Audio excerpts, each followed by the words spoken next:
There are many places in the world where donkeys, mules, and horses still play a critical role in the lives of their owners and communities. They're called working equids, and more than 100 million of them labor in fields and villages in countries everywhere.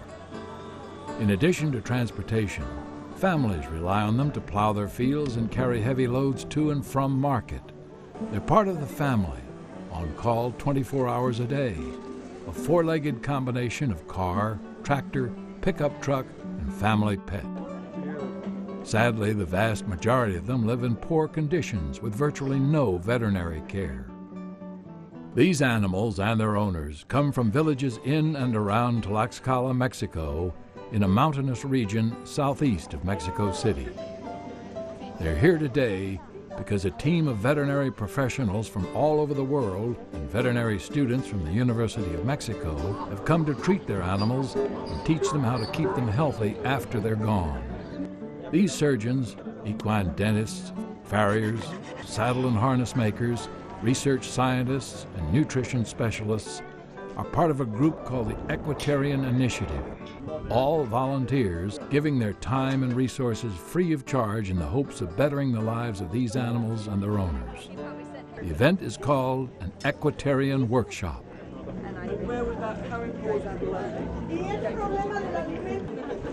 The Equitarian Workshop is a training ground for veterinarians and caregivers of horses to come together and learn about the special needs of horses in the developing world, horses that are working, so-called working equids, horses, donkeys, and mules.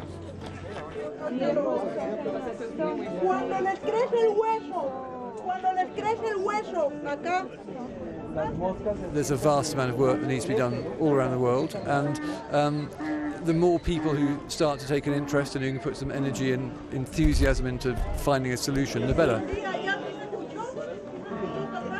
And I think the Equitarian Workshop has been one of the initiatives that's trying to give people who would like to do something useful, gives them some opportunity to try and learn something about how you could go about doing that and think about sustainability, think about those sorts of issues of what's an appropriate thing to do.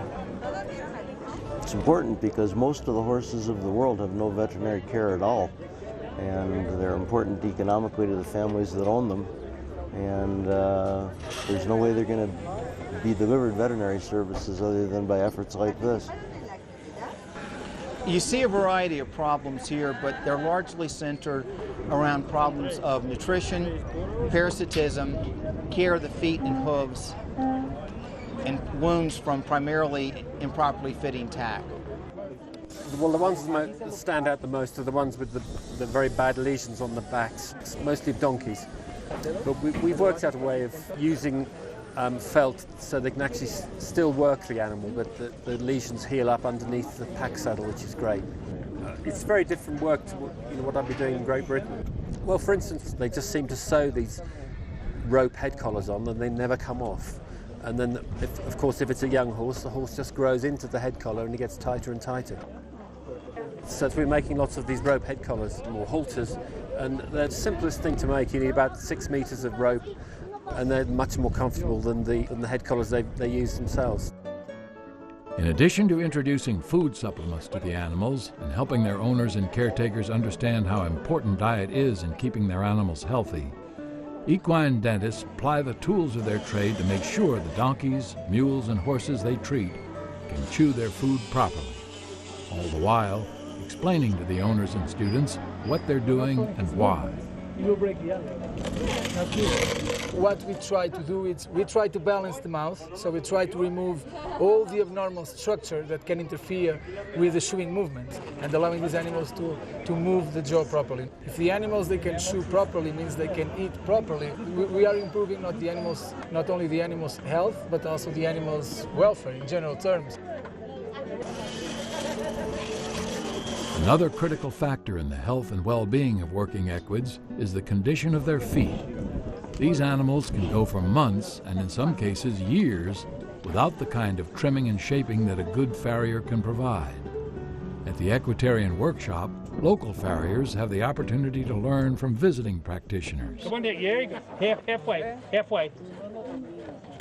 in these areas, wherever I go, the foot problems are the biggest problem in working equids because of what they do. So if I can improve the little bit of horses that I do here, the small amount of horses, but if I can continue the training of the farriers or start the training of the personnel here, this is what I want to continue doing. Have this and this on the same plane, and I'll be the happiest person in the world. The interaction of veterinary professionals with local practitioners and students across all specialties broadens their treatment views through observation, discussion, and hands-on experience. That discussion often begins in a classroom setting in which specialists like Dr. Julia Wilson and other professionals offer current thinking on important regional health issues. The experience then continues on-site with real patients. For example, visiting equine surgeons perform procedures in the field with basic instruments and sterile technique that many local veterinarians and students have only performed in a clinical setting.